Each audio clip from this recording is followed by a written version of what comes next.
a few of my students came to me and they asked one simple question. It's like, what does his day-to-day as the leader of opposition look like? So can you tell them what exactly do you do in that role? Yeah, first, thank you very much for coming here. It's an honor for me to come, and lovely to see so many people from back home, so many students.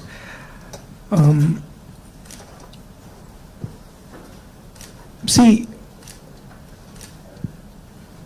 opposition, at its heart, is the voice of people. So, if you have parliament, of course, there's a whole sequence of events that go on, but what you're generally thinking about is where and how can I raise issues of the people of India. And you're thinking from a individual perspective, and you're also thinking from a group perspective, you're thinking from a industry perspective, you're thinking from a farmer perspective, and the important thing is that you do it sensitively and after listening and understanding carefully. So very often,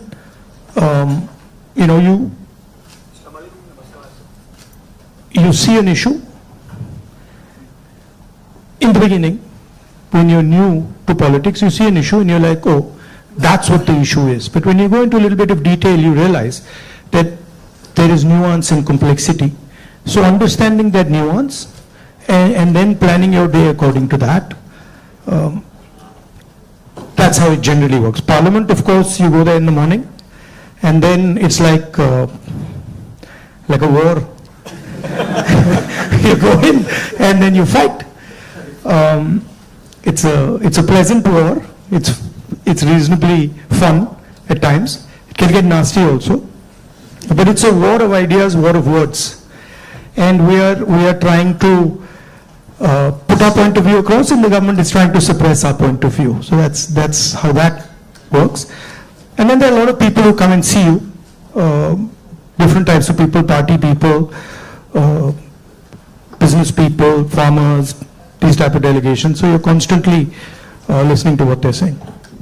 So you just mentioned that you look at issues in a certain way differently. Now, thinking about your career as a politician, the first time you got elected and this time, has there been a change in the way you look at these issues and your mind thinks differently about how to go about them? Quite differently.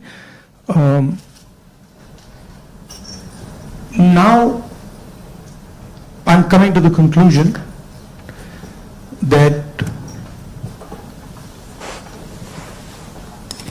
listening is much more important than speaking, right? And listening doesn't just mean that I come there and I listen to you. That's not listening. That somebody you're talking to me and I'm looking at you and I'm hearing what you're saying, but I'm not listening. Listening is a completely different thing. Listening is putting myself in your position. So if you're a farmer, going into the person's life, going into the person's day-to-day life, and then understanding what he's trying to tell you. So listening is fundamental. And then understanding the deeper dynamics. So you then are not just swimming around on the surface, you're raising fundamental issues, and you don't go raising every single issue. You focus clearly and you're like, okay, this is important, I got to raise this. This is something important, I got to fight for this. This is something important, I got to fight. So you choose your battles much more carefully. I think you hit it on the head, that prioritization. So, very good definition of political strategy or business strategy. Understand clearly what you don't want to do. So don't sit there doing 50, 100 different things. Understand clearly, जो नहीं करना है, उसको पहले समझो, पहले कर दो. And then उसमें से 3-4 चीजें निकलेंगी, and then that's what you got to focus on. Well, I think back to the students, that's what we talk about. So this time you're hearing from Mr. Gandhi himself about prioritization. Now, a few things that you mentioned just takes me back a few months. A very unprecedented event happened in terms of the Yatra. Personally, for me, a 30-minute walk on the treadmill, you can see 4,000 kilometers and connecting with people in a very different way. How has that changed your perception about people, and how has it helped you connect with people differently? See, the first question to ask is, why were we walking 4,000 kilometers? Right? You know, it's what created the need for us to do this? And the reason is that all avenues of communication in India were shut. Every single avenue, no matter what we did, it was all shut. We spoke in Parliament, that's not televised. We go to the media, they don't pick up what we say. We even go with documents to the legal system, nothing happens. So, all our avenues were shut. And for a long time, we literally couldn't understand how to communicate. And then suddenly we hit upon the idea कि भाई अगर media आपको लोगों के पास नहीं ले जा रहा, इंस्टीट्यूशनल सिस्टम आपको लोगों के पास नहीं ले जा रहा, तो फिर डायरेक्टली चले जाओ. And then what better way to go directly than to literally go walking across the country? And so that's what we did. And I must tell you, in the beginning itself, I had a little bit of a knee problem. So 3-4 days into it, I was like, "Ye kya kar diya?" I was like, you know, because you get up in the morning, I go running, and so you get up in the morning and you say, "Okay, I'm going to go run 10 kilometers," and they're like, "ठीक है," and then you get up in the morning and you say, "I got to walk 4,000." It's a completely different paradigm, you know. So there were moments of that, okay, this is quite a big thing. But it went surprisingly easy. It was not difficult at all. And it fundamentally changed the way I think about my work. I would say that it completely changed how I view politics, how I view our people, how I communicate with our people, how I listen to people, and not just me. There were many people involved in the yatra, and all of us. And to me, the most powerful thing that happened organically, on its own, we didn't actually do it, it just happened, was that we introduced, certainly for the first time in India, possibly for the first time in many, many countries, the idea of love in politics. And this seems strange, you know, it's a strange thing, because you look at the political discourse in most countries, and you will never find the word love in that discourse. It just doesn't exist anywhere. You'll find hatred, you'll find anger, you'll find unfairness, you'll find corruption, you'll find all these words. But you will never find the word love in the language. And the Bharat Jodo Yatra actually introduced that idea into the Indian political system. And it has amazed me how that idea has worked. So now when you reflect on the yatra, you think about, you know, some of the key moments that happened. Is there any like an aha moment that you want to share with us that you never expected it to happen, but it happened in a positive way? I'll tell you what I realized. And many of you people who are in business school and other public facing spaces, I realized that actually when I was in the yatra, the yatra was speaking on its own.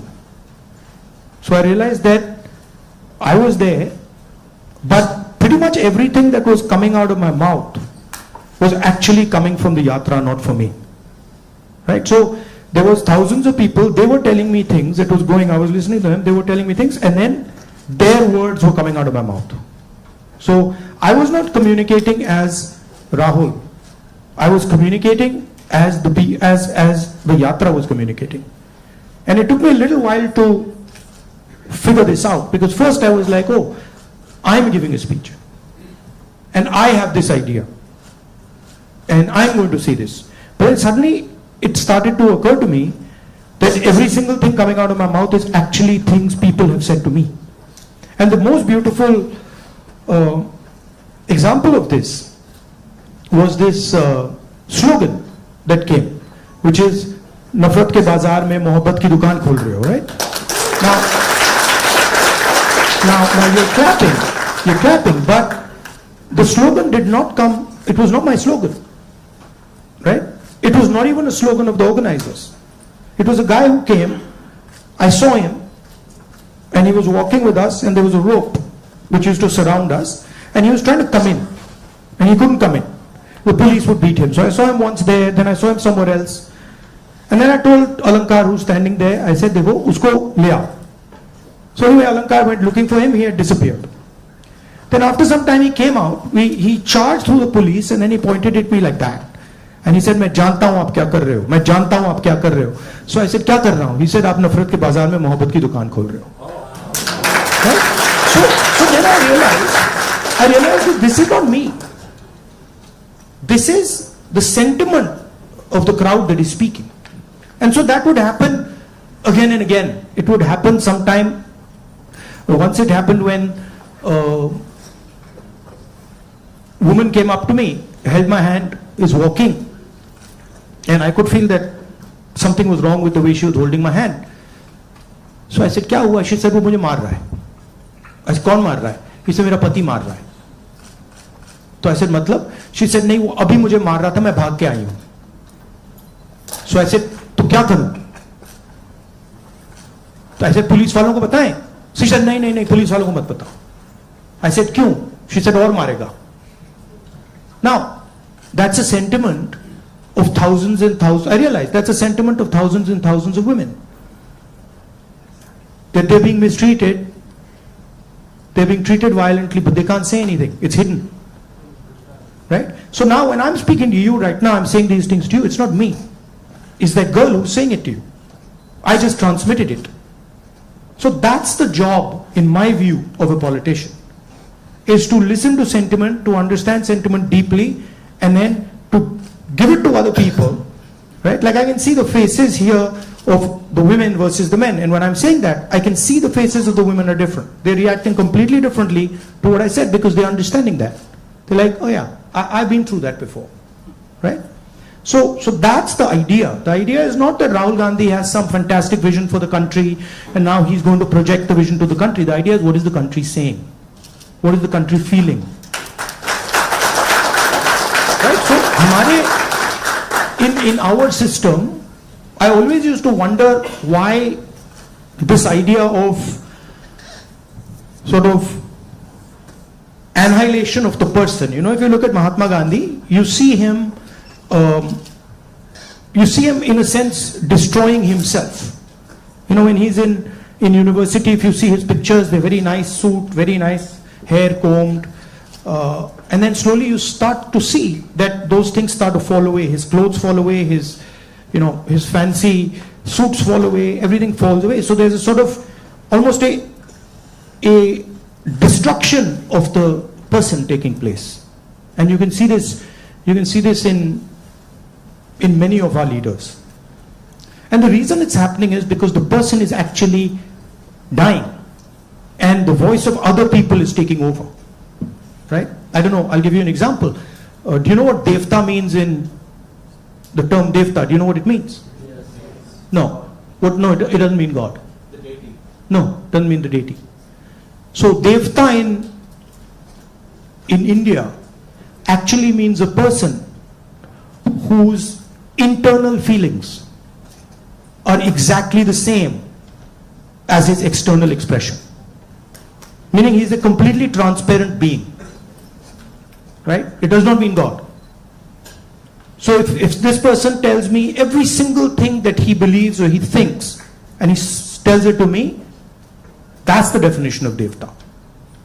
Right? It's the idea that you destroy yourself. Right?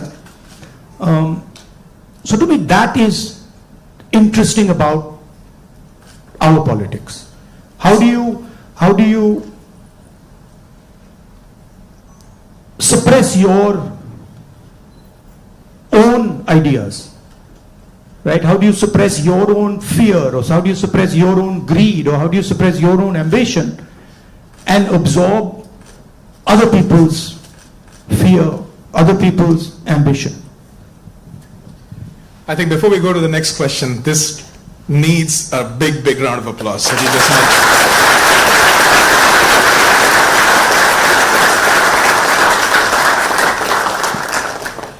If you look at our big leaders, and historically,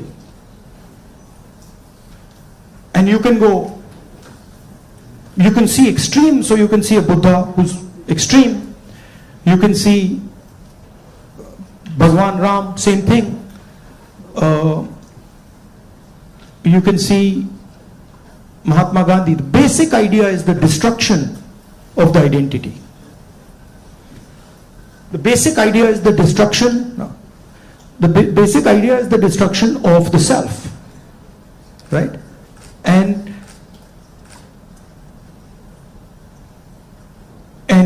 listening to what others are saying. So to me, that's Indian politics. That's the heart of Indian politics, and that's what an Indian leader is. That's how an Indian leader is different than, say, an American leader. An American leader will say to you, listen, we got to go there, I'm going to take you there, promised land, let's go. Indian leader attacks himself. Gandhi essentially attacked himself. Totally different concept. In some words, in some ways, Bharat Jodo Yatra was an attack on myself. 4,000 kilometers chalna hai, risk hai, guli lag sakti hai, chodo. Let's see what happens. So then that generates a completely different way of thinking and a completely different relationship with people. You know? Idea of Shiva, basically. When they say Shiva is the destroyer, what is he destroying? Himself. That's the idea. Right? He's destroying his ego, he's destroying his structure, he's destroying his beliefs. So Indian political thought, Indian political action is all going inwards. But I mean, I think we might be getting too philosophical. So a good scientist is also that. I agree. Or a good engineer is that. Good yogi is that. In fact, if you're good at pretty much anything, you are destroying yourself in some way. I need a pause for that. I need to pause. One of the important threads in this fabric that we talk about is the youth, and they have a very strong role to play. And especially when you look at US and India, and I see all the students that come in, one of the greatest joys for us here is to work with our students. They just energize us beyond limits. More than 300,000 of them are in the US. About 4,000 of them from India are here at UTD. Where do you see them playing a role in the large scheme of things that India is poised towards? These ambassadors who are sitting here, and of course there are some who have come before and are doing great things here in the US.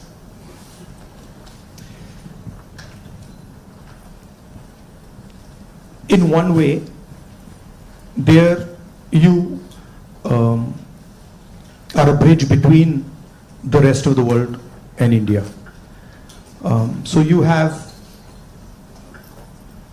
ideas and values that you bring to the United States. And often often those ideas and values might not be understood so easily in the United States, right? There's a different cultural ethos, different cultural system here. But your ideas are as valuable as anybody else's. In the same way, they also have a culture, an ethos here.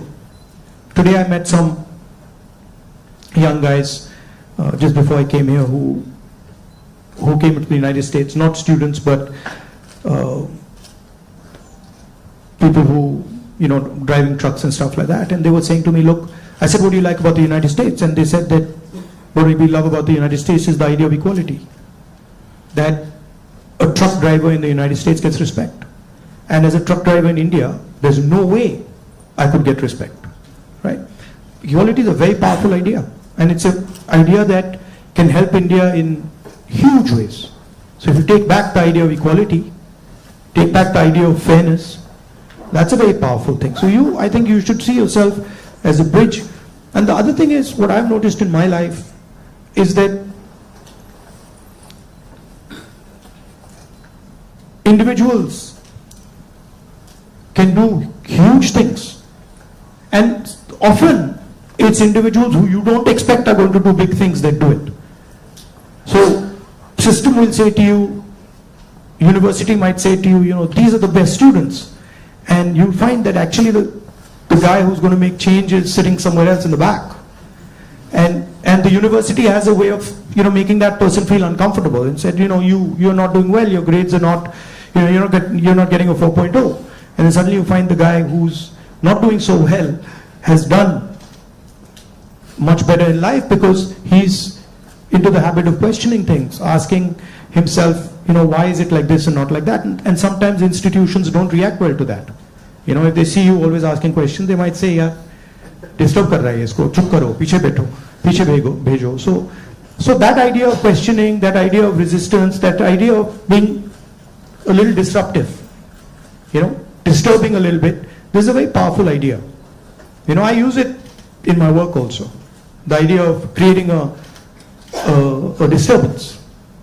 The Bharat Jodo Yatra was a disturbance. Politics is going on like this, let's disturb it. We don't like the way it's going on, we want to do it like this. So I think that's powerful. If you understand the culture you're operating in, understand your culture, and then have this sense of, how can I do something to bridge it, how can I do something to disturb it, it's powerful. Talking about the same youth, I think the life of anybody who's young and is in some, like the 20s, the life is like a soap opera. Every day there is a new challenge, there is something that is... The life of somebody who's in his 50s, 60s, 70s. The soap opera continues. It's not that the soap opera stops at 30, yeah? Let me tell you. In fact, in many ways, the soap opera becomes much more dramatic later. Multiple soap operas start up. But so they have concerns. They have concerns about doing well in life. They're starting off maybe a professional career. They have questions about whether they'll do well or not. Employment also happens to be a key area and I feel across the world right now the youth is kind of rippling through that, a phase where there are questions about where they will land professionally from an employment perspective. So when we connect any sentence which has the word youth and employment in the same sentence, it's a cause of worry at a lot of places at a lot of different levels. What do you have to say about employment and our youth? See, first of all, let's be clear. Not everywhere on the planet has an employment problem. Okay? The West has an employment problem. India has an employment problem. But there are many countries in the world that don't really have an employment problem. China certainly doesn't have an employment problem. Vietnam doesn't have an employment problem. So there are places on the planet that are not struggling with unemployment. There's a reason. If you look at the United States in the 1940s, 50s and 60s, they were the center of global production. Anything that was made, cars, washing machines, TVs, all made in the United States. Production moved from the United States, it went to Korea, it went to Japan, eventually it went to China. And if you look today, China is dominating global production. You go to India, you look at the phones, you look at the furniture, you look at clothes, you'll see on the back, made in China. That's a fact, right? So what has happened? The West, America, Europe, India, has given up on the idea of production. And they've handed it to China. The act of production creates jobs. What we do, what the Americans do, what the West does, is we organize consumption. Okay? Uber is organizing consumption. Okay? Foxconn is organizing production. Mahindra organizes production. Bajaj organizes production. These are the guys who create the jobs. And that is the problem. You're never going to employ India using IT, using consumption. It's not going to happen. So India has to think about the act of production and organizing production. And India has to, it's not acceptable that India simply says, okay, manufacturing, what you call manufacturing or production is going to be the preserve of the Chinese, it's going to be the preserve of the Vietnamese, it's going to be the preserve of the Bangladeshis. Right? Bangladesh completely outcompetes us in textiles. Regardless of the problems they're facing right now, they wiped us off. They wiped us clean in textiles. Right? So we have to reimagine how to produce in a democratic environment. Until we do that, we will face high levels of unemployment. And frankly, it's not sustainable. So you're going to see that if we carry on down this path of forgetting about manufacturing, you're going to see massive social problems coming in India and in the United States and in Europe, right? The polarization of our politics is because of this. We're getting ready to ask a few questions from the audience. Can we have the runners with the mics? But while we do that, Rahulji, in this, what you just spoke about, that even if people are fine with the way their jobs are and they're secured, we have a new challenge in the name of AI. And there's a lot of fears around that AI is going to take jobs away. Do you feel so as well? Again, see, every time you get a new technology, the argument is made that it's going to take jobs away, right? When computers first came, it's going to take jobs away. When calculators first came, it's going to take jobs away. ATMs came, it's going to take jobs away. Okay, this is a fact. Now, what happens is, it does take jobs away from some people and then transfers them to other people, right?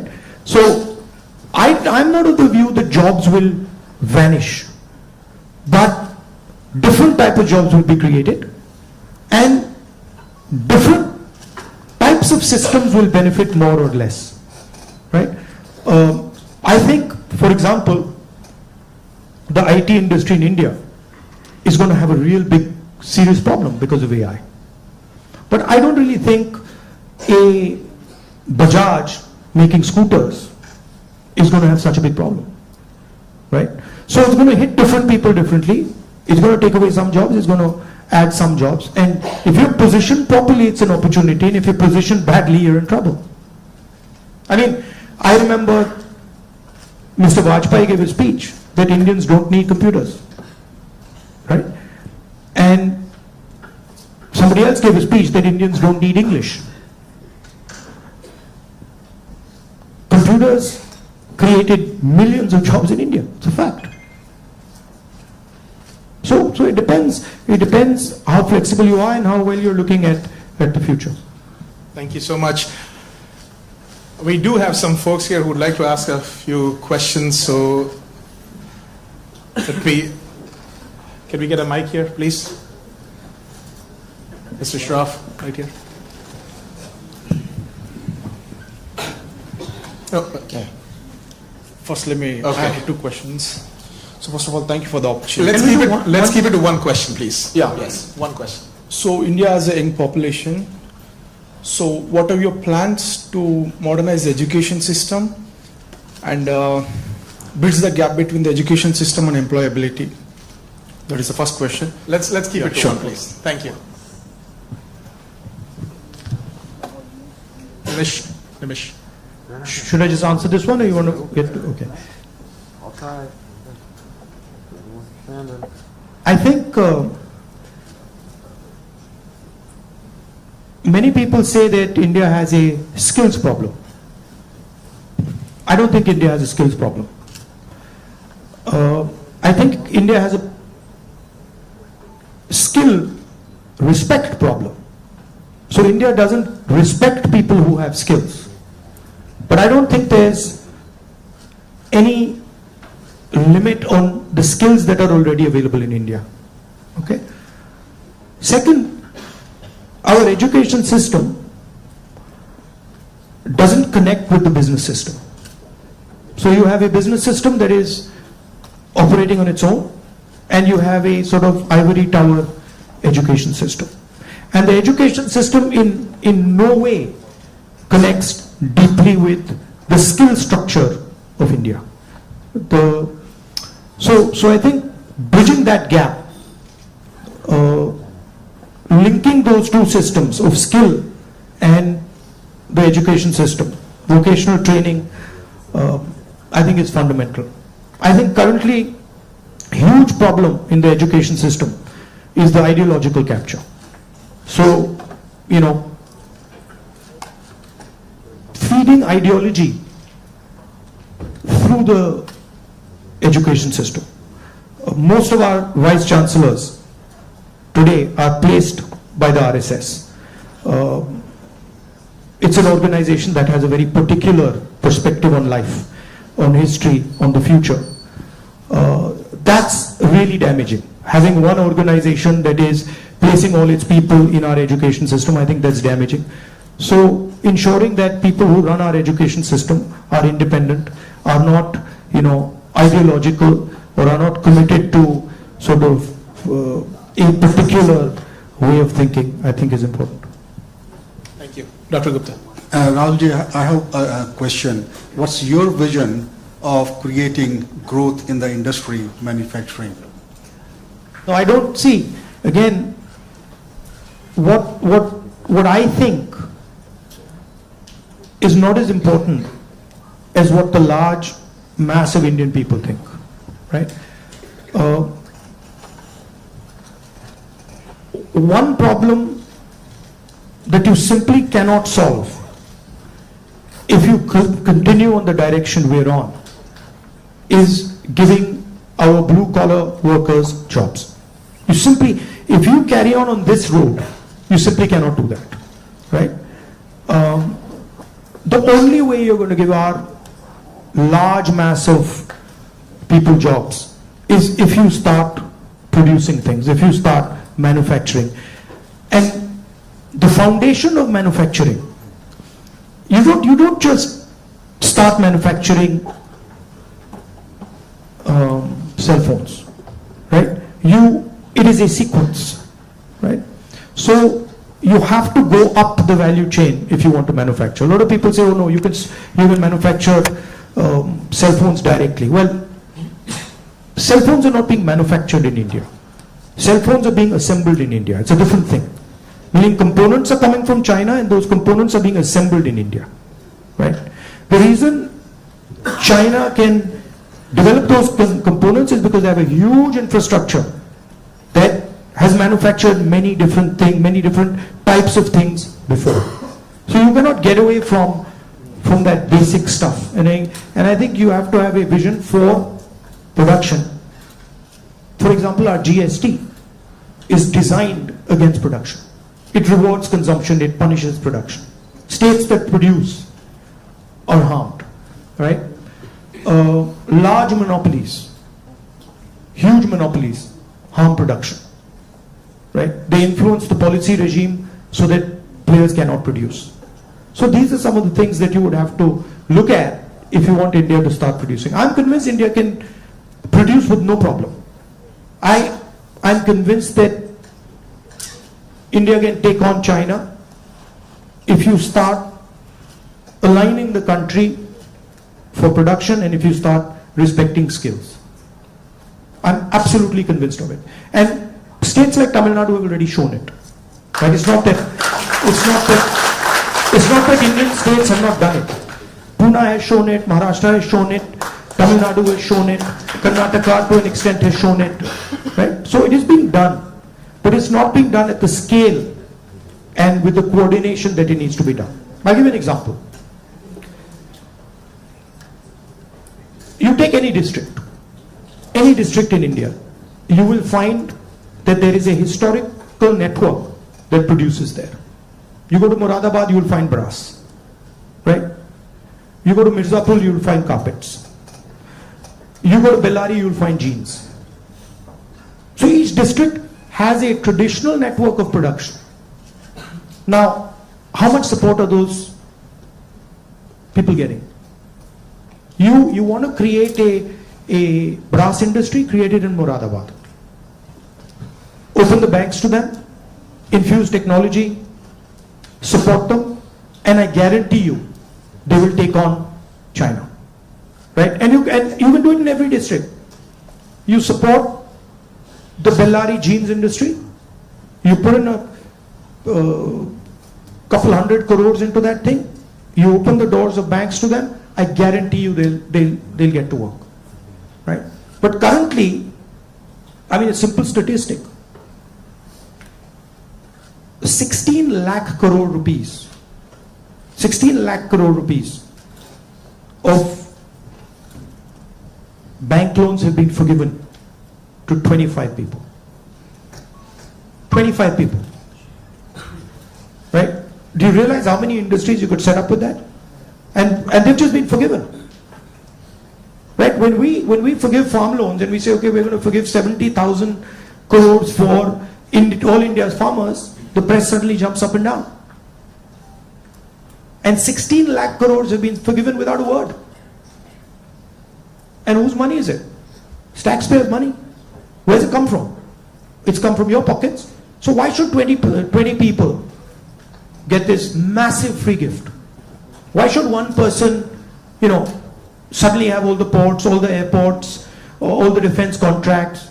What is happening when you do that? You're taking away money from people.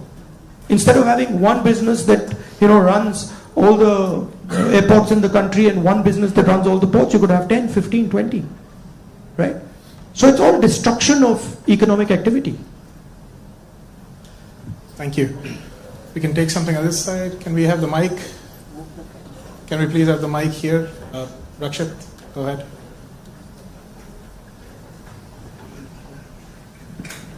Hello, Rahulji. My name is Rakshat. First of all, thank you so much for being here. We feel so privileged. So my question is, how do you think we as students and youth contribute to and get involved in public service and the development of our country? Come and work with us. We can show you. But realize that neither is it easy, and it's not fun all the time. It can be unpleasant, it can be hard, but it's got its, you do get gratification from it, but it's not easy. And if any of you are interested in it, we run internships and we put people into our system and train people. Thank you. We had a question here. Mr. Shroff. Rahulji, first of all, thank you for coming here and gracing UTD with your presence. I'm a faculty and I also represent a lot of students, so I'd like to ask, for everything we look at it and say there is always something you can even do better for something that you haven't done successfully. So looking back, Bharat Jodo Yatra was so successful. Couple of things what you could have done differently if you did it now. No, look, every single thing that you do, I mean, I'm sure if we sit down and say, okay, Bharat Jodo Yatra, we could have done it better, right? There's nothing that you do that you couldn't have done better or you can't do better. And that's just how life works. And these are choices. So I don't think I've ever done anything perfect in my life. And I don't think I will ever do anything perfect in my life. But it's a learning experience, right? So you start off, you try something, doesn't work, you do it again, and then it works. Yeah. Thank you. Take another question. One thing that I didn't think was important, because of something my father said to me once, which is strange, which turns out is quite important, which is that once my father told me, look, you know, if you work properly, you don't need to tell anybody about it. Work speaks for itself. But it's actually not true. It's a strange thing, it's not true. You've got to communicate it. And the one thing I have fundamentally changed is that earlier I would do something and I wouldn't communicate it. And now I do something and I communicate it. It's not actually my nature. My nature is actually just to do it and not communicate it. But I think it is important that you communicate. Should be a two-way traffic. Yeah.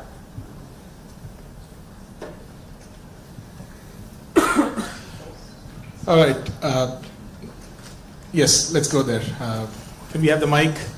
My eyes feel like a lot of machine right now. I'm trying to pick up which one I see. Where is the mic? Jitesh? Go ahead.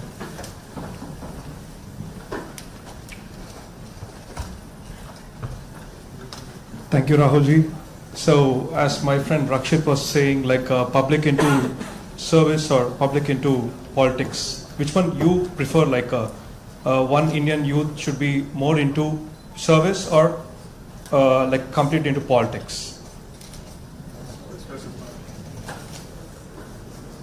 Look, don't have a rigid idea of what political action is.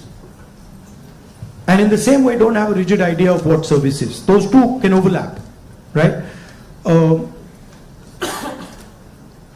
Politics is much broader than fighting elections or giving speeches, right? Politics is about influencing how people think, and you can be very political and not be directly involved in the political system, right? Or you can be deeply involved in the political system and not be doing politics at all. So I don't think you should think that those are two different avenues. You should do what you like. And in what you like, you can do politics without a problem. I think we have time for another couple of questions, right? So, Dr. Mehrotra, can we have the mic here, please?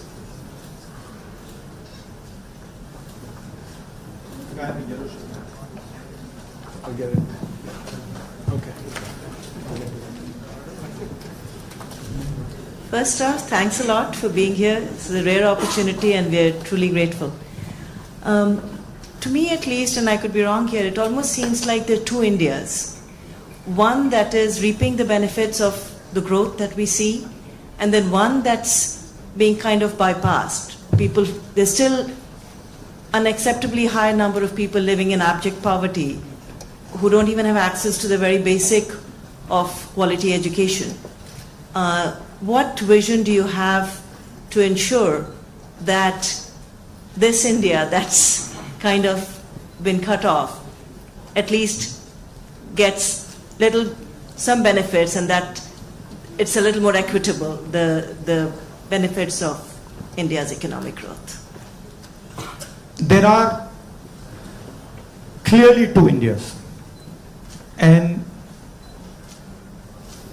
very small percentage of people benefit from India. The vast majority of people don't benefit from it. And if anybody talks about building a country, talks about progress, You simply cannot ignore this fact, right? If you look at our institutions, our businesses, our legal system, anywhere, you will find that it's captured by a very, very small percentage of people. Now, one of the things that I keep saying is that in the 21st century, you need data. And you need to understand the extent of this capture. I think when people actually understand the extent of this capture, they will be shocked, right? And so, for example, the idea of a caste census is a way of shining the light on this capture, right? It amazes me when people say, oh, there shouldn't be a caste census. It's like saying his leg is broken and there shouldn't be an X-ray. Why not? Right? What's the problem? What's the problem with an X-ray?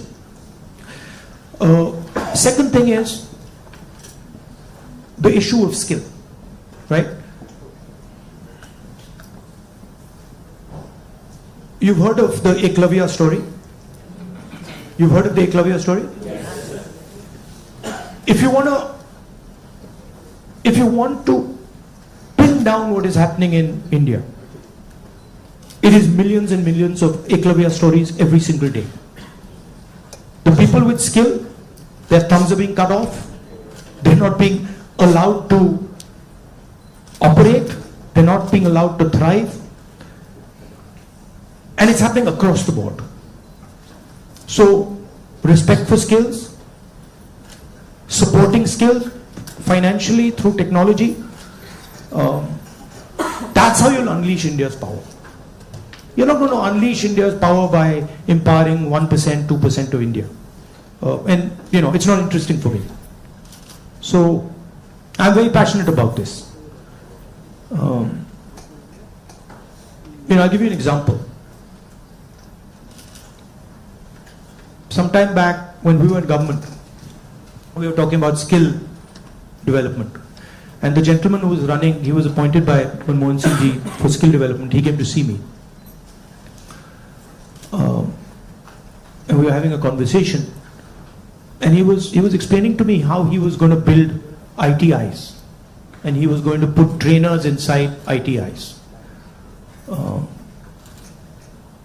For plumbing, for hair cutting, for carpentry, for stuff like that. And I was listening to him. And I asked him a question. And what I said was, look, you're building these ITIs.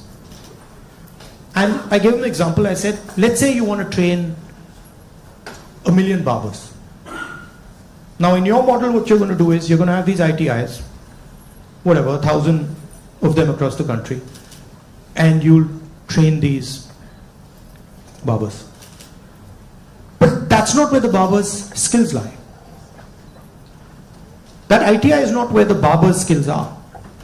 The barbers' skills are with the barbers. So I said to him, why don't you do this? Why don't you set up certification centers? And then go to every single barber in India and say, listen, this is what we'd like you to train. For every guy you send to our certification center, we'll give you X amount of rupees. So let's say you have, 1 million barbers in India. You go to 1 million barbers and you say, listen, you guys have the skills. We want to train barbers. And now start training barbers. And for every guy you train, send him to the certification center. And the moment we find that he's certified and he has been sent by you, we pay you.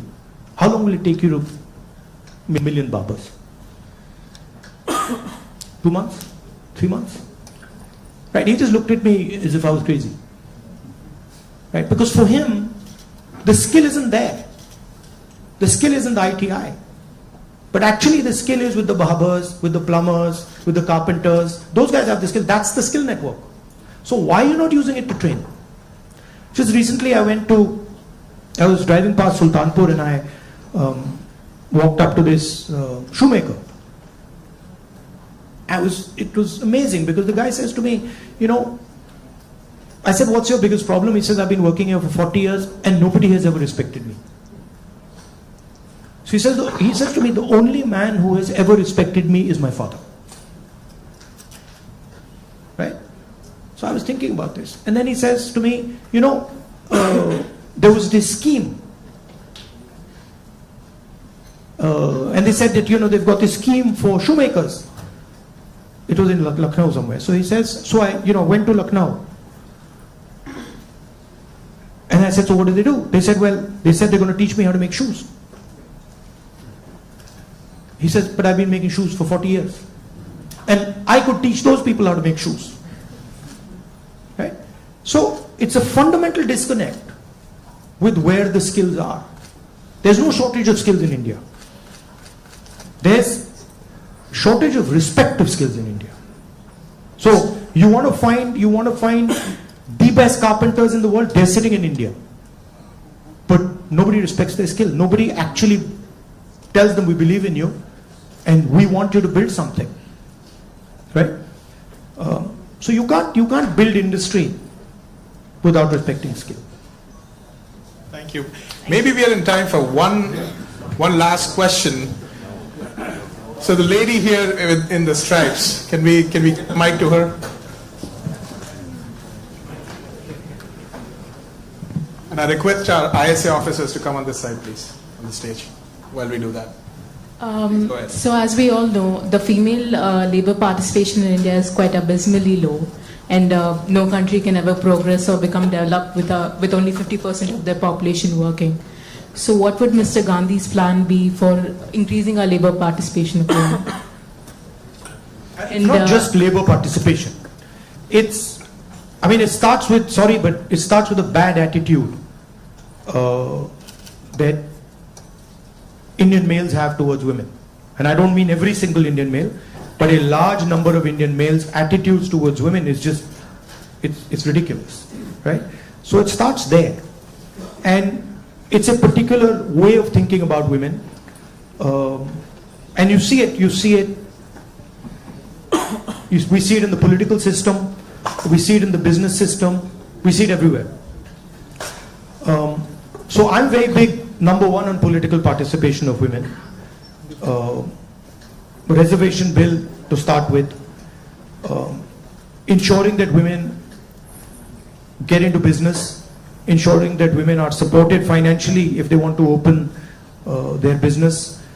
And then making sure that it is made easier for women to participate, right? Women have their own particular issues that you need to take care of before they can start to participate. So I think the first thing is of thinking of women the same way you think of men, right? That they can do anything men can do, if not better, and that they are equal and better in many, many things. Yeah. Also, by the way, this is part of the ideological fight between the BJP and us, right? The BJP and the RSS believe that women should be restricted to a particular role. They should stay at home, they should cook the food, they should not talk too much, right? And we believe that women should be allowed to aspire to whatever they want to do. Well, Mr. Gandhi, if I just say that it was great having you on campus, that is a big, big understatement. But can we give him a round of applause?